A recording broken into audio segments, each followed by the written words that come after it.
त्योहारों का मौसम चल रहा है और इस त्योहार के मौसम में हम जहाँ कहीं भी देखते हैं हमें हर जगह मिठाइयाँ ही मिठाइयाँ देखने को मिलती हैं।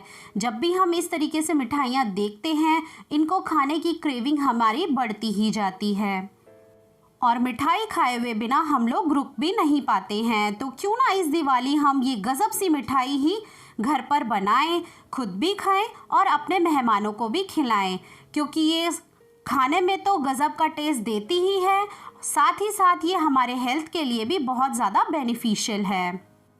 वीडियो स्टार्ट करने से पहले आपको और आपके पूरे परिवार को देसी गर्ल प्रियंका किचन की तरफ से दिवाली की हार्दिक शुभकामनाएं।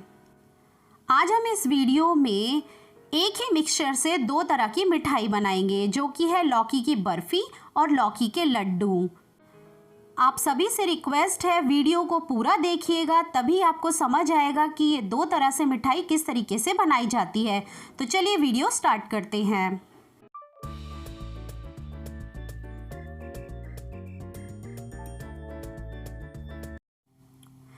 लौकी की बर्फ़ी और लौकी के लड्डू बनाने के लिए मैंने यहाँ पर दो बड़े और मोटे साइज़ की लौकी ली है।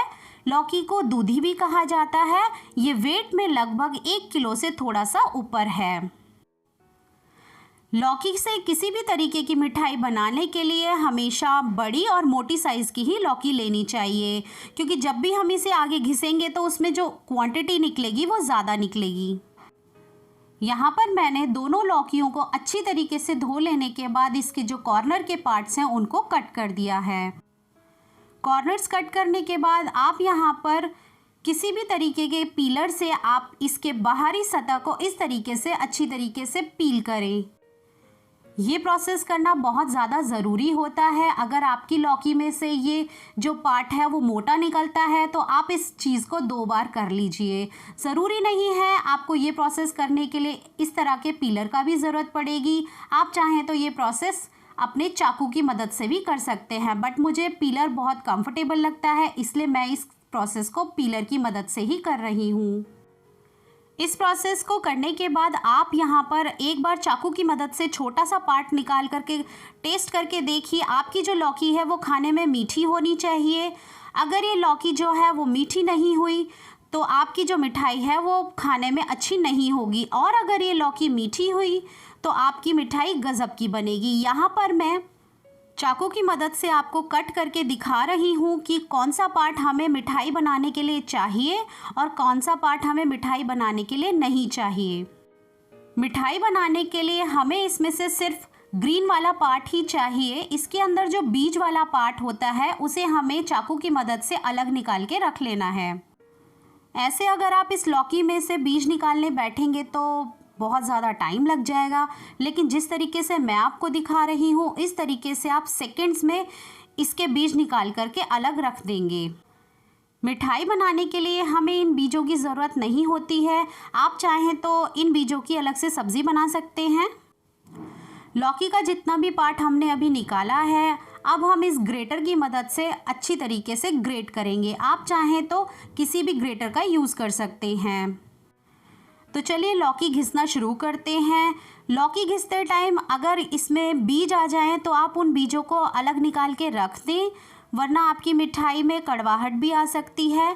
तो अब हम इसे अच्छी तरीके से घिसना स्टार्ट कर रहे हैं। मैं घिसने का प्रोसेस आपको जल्दी जल्दी दिखाती हूँ ताकि आप इसमें बोर ना हो।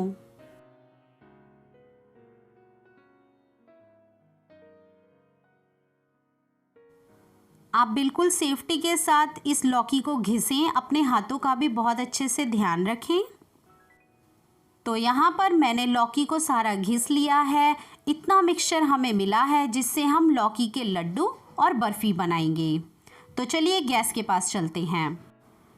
यहाँ पर मैंने एक बड़ी वाली कढ़ाई ली है। इसमें मैंने 2 से 3 बड़े चम्मच घी को डाला है, जिसमें हम लौकी के पानी को अच्छे से जलाएंगे। आप चाहें तो बिना घी के भी लौकी में से पानी को रिड्यूस कर सकते हैं, बट अगर देसी घी के साथ इसको आप अच्छे से भूनेंगे तो मिठाई में गजब का स्वाद आएगा।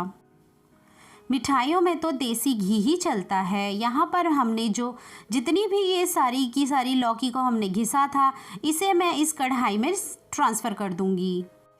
अब यहाँ पर आपके हाथों की थोड़ी सी एक्सरसाइज होगी। यहाँ पर हमें इस लौकी में से इसका पानी रिड्यूस करना है और इसे continuously low to medium flame पर इसके पानी को रिड्यूस करना है।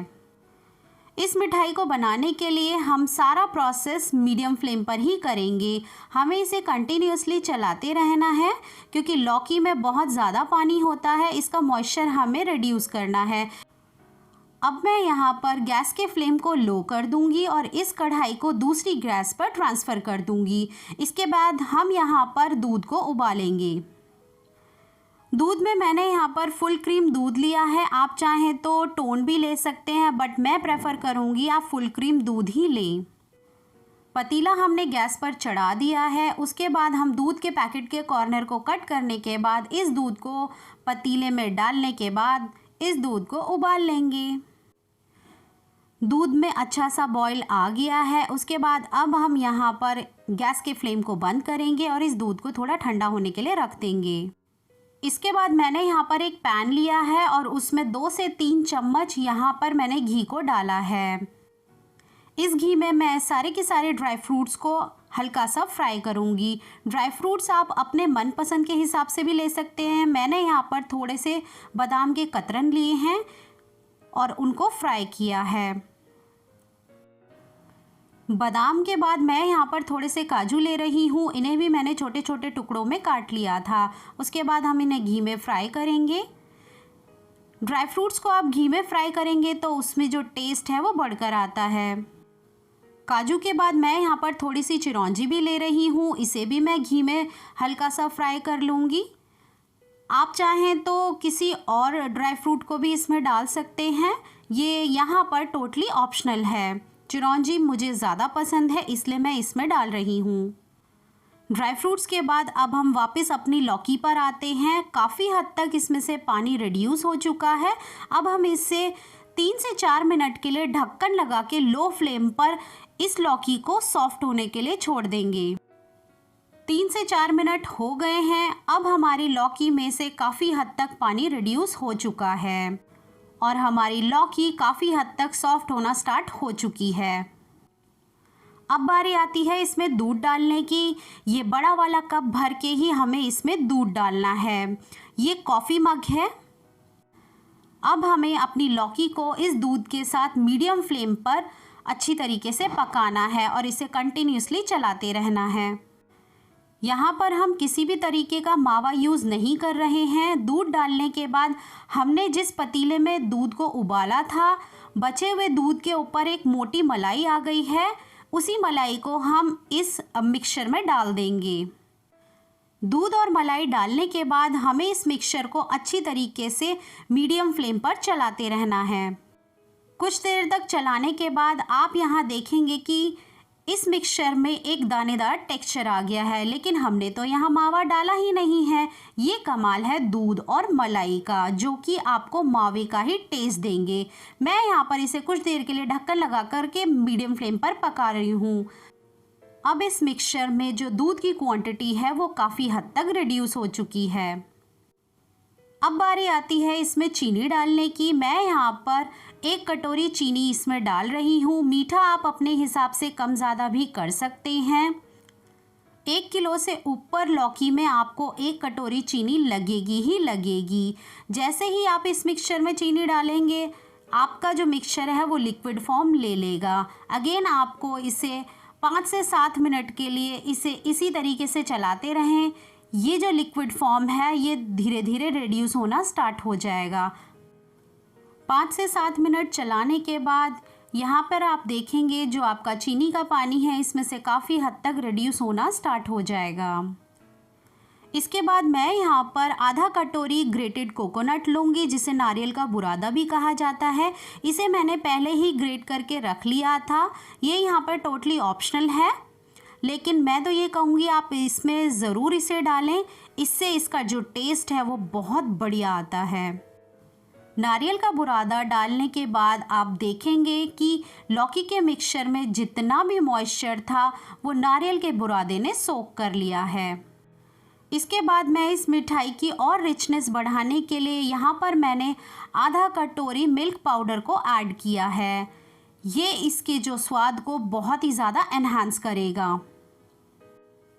यहाँ पर इस मिठाई को बनाने के लिए मैंने किसी भी तरीके का कंडेंस मिल्क को यूज़ नहीं किया है।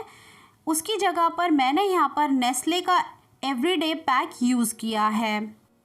ये मार्केट में इजीली अवेलेबल है। उसके बाद मैं यहाँ पर इस मिठाई की खुशबू को और बढ़ाने के लिए यहाँ पर आधी चम्मच इलायची पाउडर को ही यूज़ कर रही हूँ।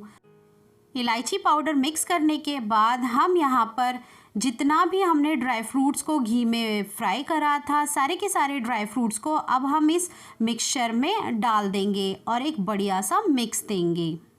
सारी चीज़ें अच्छी तरीके से मिला लेने के बाद आप इसे इस पॉइंट पर भी हल्का सा ठंडा करके खा सकते हैं। ये भी आपको इस पॉइंट पर गज़ब का टेस्ट ही देगा, लेकिन हम एक पॉइंट और आगे जाएंगे। उसके लिए मैं यहाँ पर कुछ ड्रॉप्स फूड कलर की ऐड करूँगी। आप चाहें तो इसमें येलो फूड कलर भी डाल सकते हैं, बट लौकी के साथ हरा कलर ही जाता है, इसलिए मैं इसमें हरा कलर ही डाल रही हूँ। ये टोटली ऑप्शनल है। ये एडिबल फूड कलर्स हैं, ये इजीली मार्केट में अवेलेबल होते हैं। यहाँ पर मुझे कलर की क्वांटिटी थोड़ी कम लग रही है। इसके बाद मैं यहाँ पर 2 से 3 ड्रॉप कलर को और ऐड करूँगी और इस सारे के सारे मिक्सचर को अच्छे से मिला लूँगी। सारा मिक्सचर बहुत अच्छी तरीके से मिक्स हो चुका है। देखिए कलर भी कितना बढ़िया आ रहा है और मेरी किचन खुशबू से महक रही है। मन तो कर रहा है इसे अभी खा जाऊं, लेकिन इसमें एक चीज़ और डालेंगे। मैं यहाँ पर कुछ स्ट्रैंड्स केसर के ऐड करूँगी। अगेन ये टोटली ऑप्शनल है। केसर के स्ट्रैंड्स डालने के बाद अगेन हमें इसे बहुत अच्छी तरीके से मिक्स करना है। हमारा मिक्सचर मिठाई की शेप देने के लिए तैयार है, तो चलिए अब हम इसे शेप देते हैं। मैं यहाँ पर बर्फ़ी बनाऊँगी। बर्फ़ी के लिए मैंने यहाँ पर इस टाइप की ट्रे ली है। आप चाहें तो किसी भी तरीके की शेप इसमें दे सकते हैं। इस ट्रे को मैं घी से अच्छी तरीके से ग्रीस कर लूँगी। सारे कॉर्नर्स पे घी मैंने अच्छी तरीके से इसमें लगा दिया है। अब हम इस मिक्सचर को इस ट्रे में ट्रांसफ़र कर देंगे। जितना मिक्सचर इस ट्रे में आसानी से आ जाए उतना ही मिक्सचर इसमें इजीली डालें। ट्रे में मैंने जितना हो सके उतना मिक्सचर इसमें डाल दिया है और स्पैचुला की मदद से इसे पूरा का पूरा इवन कर लूँगी। इसके कॉर्नर्स को भी हमें बहुत अच्छी तरीके से सेट करना है। हमारा मिक्सचर अच्छी तरीके से ट्रे में सेट हो चुका है। अब हम इसे मार्केट वाला लुक देंगे, जिसके लिए मैं यहाँ पर चांदी का वर्क लगा रही हूँ। अगेन ये यहाँ पर टोटली ऑप्शनल है। चांदी का वर्क लगाने से जब भी कभी आप इस मिठाई को अपने मेहमानों को खिलाएंगे तो कोई बता ही नहीं पाएगा कि ये मिठाई आपने अपने घर पर बनाई है। ये बिल्कुल मार्केट वाला ही फील देगी। हमने चांदी का वर्क इस पर लगा दिया है। इसके बाद अब हम इसे रेफ्रिजरेट करेंगे। बर्फ़ी को कट करने से पहले हमें इसे रेफ्रिजरेट करना होगा। आपको इस ट्रे को डायरेक्टली नहीं डालना है। इस ट्रे को आप किसी भी बटर पेपर या किसी भी रैप से इसको इस तरीके से बंद करके ही 1 से 2 घंटे के लिए अपने फ्रिज में इसे रख दीजिए, ताकि ये अच्छे से सेट हो सके। जब तक हमारी बर्फ़ी फ्रिज में सेट हो रही है, तब तक हम बचे हुए मिक्सचर से इसके लड्डू बना लेंगे। लड्डू बनाना बहुत ही ज़्यादा आसान है। उसी मिक्सचर को आप अपने हथेलियों की मदद से गोल गोल शेप दे दीजिए। जैसे ही ये लड्डू का शेप ले लेता है, मैंने यहाँ पर साथ में नारियल के बुरादे को थोड़ा सा रखा हुआ है। इन लड्डुओं के ऊपर नारियल के बुरादे की एक लेयर को इस तरीके से चढ़ा देंगे।